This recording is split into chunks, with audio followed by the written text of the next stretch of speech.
চলমান বিপিএলে 23 দিনে শেষ 28 ম্যাচ। ঢাকা থেকে 4 দেশ সিলেট হয়ে বিপিএল এখন চট্টগ্রামে। আগামী পরশু শেষ সাগরিকা পর্ব। এর আগে এই 23 দিনের 28 ম্যাচে বিপিএলে কেমন হলো বাংলাদেশিদের পারফরমেন্স?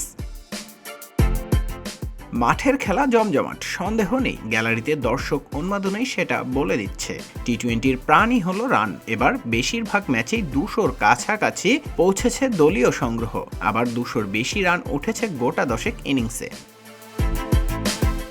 তবে রানের প্রসঙ্গই যখন এলো তখন একবার চোখ বুলিয়ে নেওয়া যাক চলমান বিপিএলে চ্যাম্পিয়ন্স ট্রফিতে সুযোগ পাওয়া বাংলাদেশি ব্যাটারদের কি অবস্থা।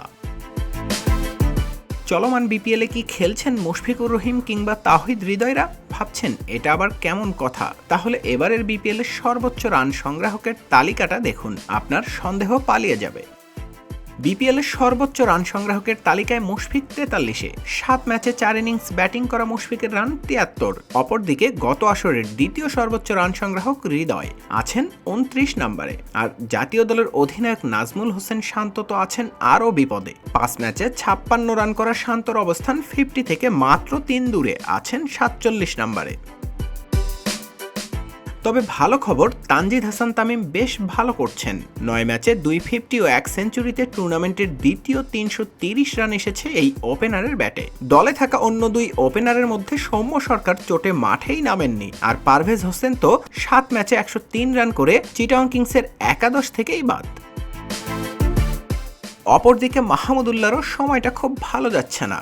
চলমান বিপিএলে 4 ইনিংসে তার রান 84, আর মেহেদী হাসান মিরাজ ও জাকের আলীদেরও পারফরমেন্সে ভাটা।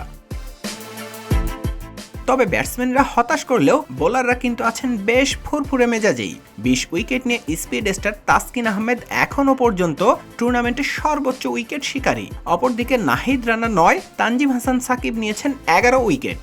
মোস্তাফিজও আছেন তার মতোই, নিয়েছেন 9 উইকেট। আর রিশাদ হোসেন সুযোগ পাওয়া 4 ম্যাচে খুব ভালো করতে না পারলেও তার ঝুলিতে 4 উইকেট।